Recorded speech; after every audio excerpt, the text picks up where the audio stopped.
So welcome to the channel Share and Learn in Hindi by विकास। ये session अपनी family, friends, colleagues के साथ share करिए। डिस्कशंस अगर वाकई अच्छे लगे तो लाइक करिए और चैनल को सब्सक्राइब जरूर करिए। आज के सेशन में हम दो बातें करेंगे। पहला सेक्शन हमारा रहेगा पावर पंच का, जिसमें हम ग्रैटिट्यूड के बारे में बात करेंगे, यानी कि आभार या कृतज्ञता। और फिर हम बात करेंगे एम्पैथी या समानुभूति, और हम एम्पैथी को सिंपैथी से भी कंपेयर करेंगे। तो दोस्तों, आज के पावर पंच में हम लोग बात करते हैं ग्रैटिट्यूड की। ग्रैटिट्यूड यानी कि आभार। आभार की भी शक्ति होती है। एक्चुअली क्या होता है, जो हमारे पास है उस पर हम खुश होने के बजाय अक्सर उन चीजों को लेकर के दुखी और परेशान रहते हैं जो हमारे पास नहीं है।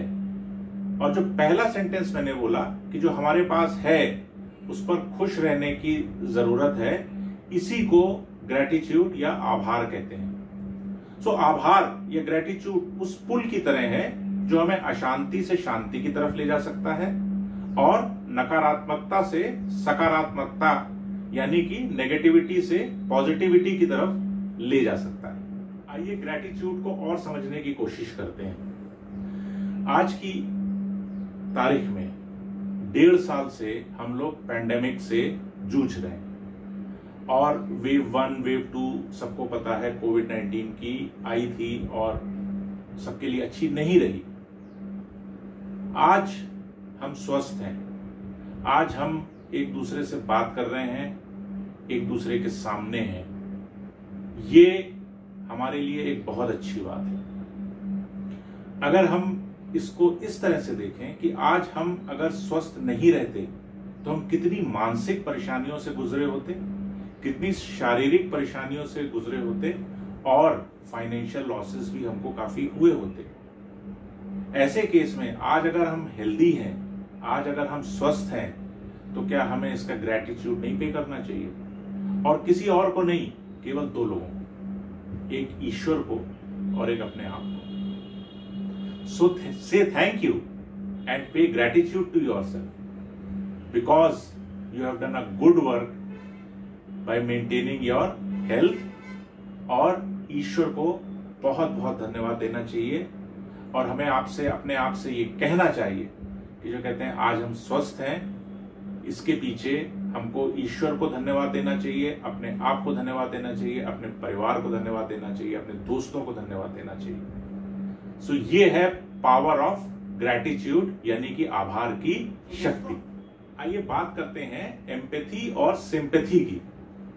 एम्पैथी को हिंदी में समानुभूति कह सकते हैं और सिंपैथी को हिंदी में सहानुभूति कह सकते हैं। वैसे दोनों में करुणा का भाव होता है। सामने वाले के प्रति जो दुखी होता है वो दोनों में होता है, लेकिन इसमें कुछ थोड़ा सा अंतर होता है जिसे समझना बहुत जरूरी है और इसीलिए हम लोग इसको डिफरेंशिएट नहीं कर पाते हैं, अलग से समझ नहीं पाते हैं और एक दूसरे की जगह यूज कर लेते हैं। तो आइए पहले जानते हैं कि सहानुभूति क्या होती है। जब कोई व्यक्ति किसी दूसरे व्यक्ति को दुखी देखता है और उसके दुख को सुनने और समझने की कोशिश करता है, लेकिन खुद को उसके स्थान पर रखकर उसके दुख को नहीं समझ पाता है और उसके लिए फिर कुछ शब्द बोलता है, ऐसे भाव को, ऐसे तरीके को सहानुभूति या सिंपैथी कहते हैं। एम्पैथी किसको कहते हैं? जब कोई किसी व्यक्ति को दुखी देखता है और उसके दुख को महसूस करने की कोशिश करता है और फिर उसकी सहायता करना चाहता है, चीजों को हम एम्पैथी कहते हैं। इसमें एक और पॉइंट भी है कि ऐसे व्यक्ति जो सामने वाले का दुख है उसको उसके स्थान पर रखकर सोचता है और फिर उससे जो बन पड़ सकता है वो उसकी मदद करता है या करना चाहता है, तो इसे हम समानुभूति या एम्पैथी कहते हैं। सो दोस्तों, और समझते हैं। वो डेफिनेशन थी, सिंपैथी एक फीलिंग की तरह होती है जो हम दूसरों से शेयर कर लेते हैं। एग्जाम्पल के लिए कॉन्डोलेंसेस मैसेजेस शेयर कर देना, भेज देना, ये एक सिंपैथी का हिस्सा हो सकता है।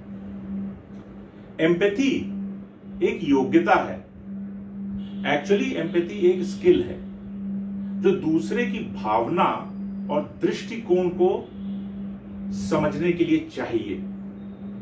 ऐसे केस में व्यक्ति क्या करता है कि वो सुनता है, समझता है, अपना समय देता है और फिर मदद कर सकता है तो करता है।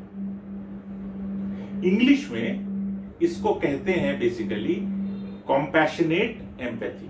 सो कॉर्पोरेट वर्ल्ड में या किसी भी वर्क प्लेस में या सोशल प्लेस में आजकल एम्पैथी की बहुत बात हो रही है, होनी भी चाहिए, जरूरी भी है। ये योग्यता दोनों जगह पे काम करती है, वर्क प्लेस पे भी और सोशल सर्कल में भी।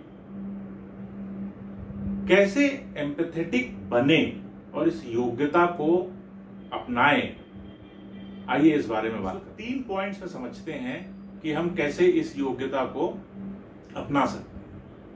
पहला पॉइंट, पूरा ध्यान दीजिए और पूरी बात सुनिए।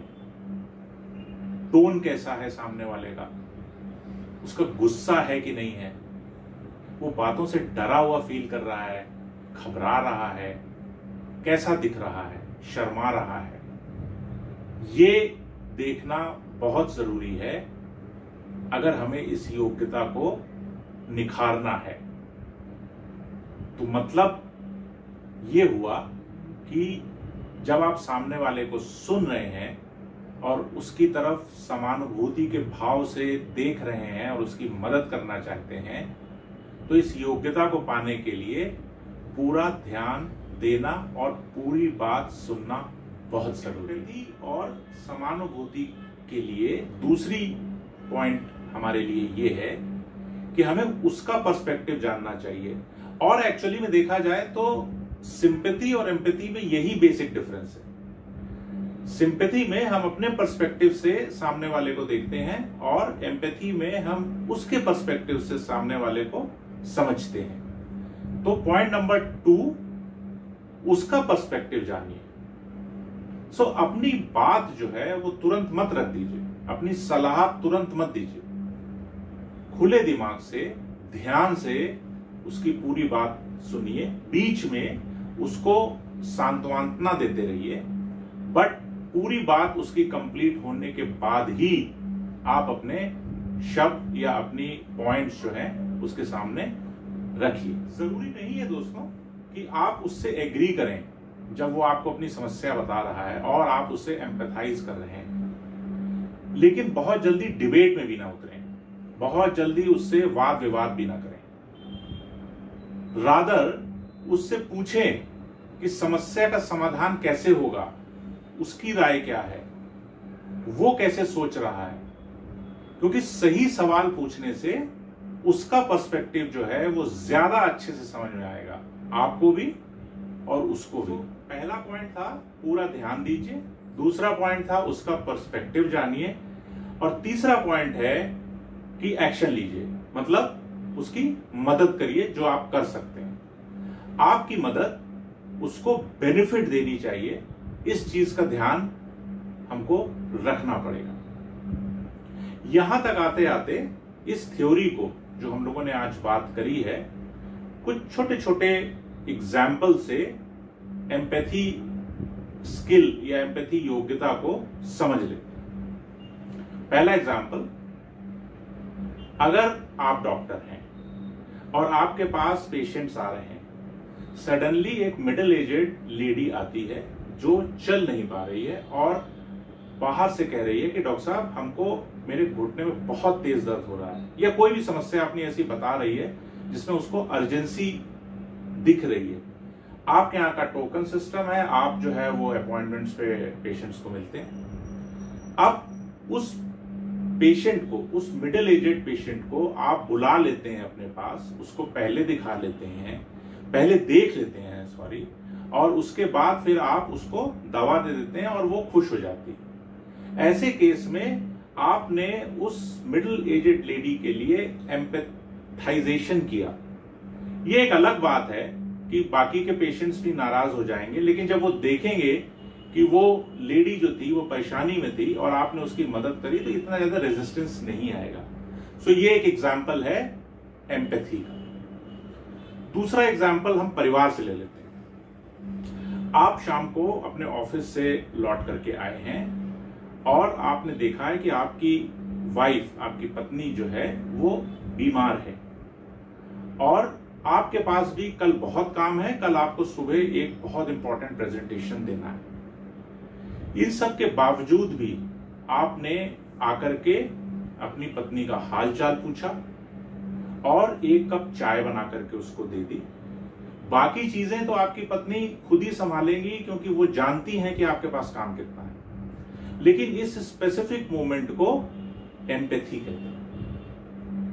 तीसरा एक और एग्जांपल ले लेते हैं। आप अपना बिजनेस रन करते हैं या आप एक लीडर हैं अपनी ऑर्गेनाइजेशन के और आपके एक एम्प्लॉय का दिन खराब होता है। वो आता है और आकर के कहता है कि सर आज मैं नहीं आना चाहता था, लेकिन आज एक इंपॉर्टेंट मीटिंग थी जहां पे मेरा प्रेजेंट रहना बहुत जरूरी था।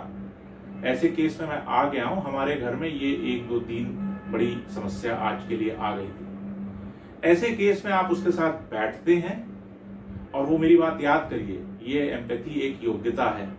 आप उसके साथ बैठते हैं, आप उसकी बात को सुनते हैं और फिर आप उसकी मदद किसी भी तरीके से कर सकते हैं। या तो उस मीटिंग के बाद उसको कह सकते हैं कि आप घर जाओ, या फिर अगर किसी और तरीके से उस समस्या का समाधान हो सकता है तो आप उसको, अपने उस एम्प्लॉय को हेल्प करने की उस मोमेंट पे कोशिश करते हैं। तो एम्पैथी, ये तीनों एग्जाम्पल से बड़ा समझ में आता है क्लियरली कि ये योग्यता है और इसे हमें सीखना चाहिए। इसको सीख लेने से और इसको प्रैक्टिस करने से हमारी बहुत सारी समस्याएं, और जो हमने थोड़ी देर पहले बोला था, नेगेटिविटी टू पॉजिटिविटी, अशांति टू शांति, तो बहुत सारी चीजों में धीरे धीरे धीरे धीरे सुधार आएगा। तो आज के लिए धन्यवाद। मिलते हैं अगले संडे को।